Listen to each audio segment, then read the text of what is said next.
আর মুক্ত। স্বরূপ তোমার জীবনে ওই যুদ্ধের পরাজয় স্বীকার করে চিরদিনের মতো ওই আলোর জগৎ থেকে হারাতে চলল কন্যালী।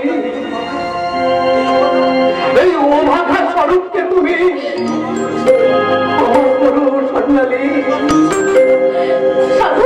তুমি তোমার প্রতিশোধ নেবে না? প্রতিশোধ আমি নিতে আসিনি সন্ন্যালী।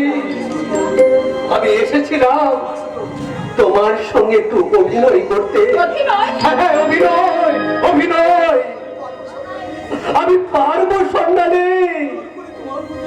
আমি তোমার জোর করে তোমাদের মতো নারীত্বের সবকিছু কেড়ে নিতে পারলেও ওই পাপের নরকে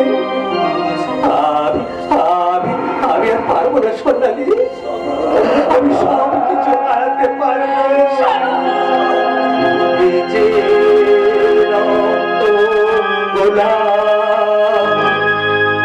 চিরদিনই তা কাটাতে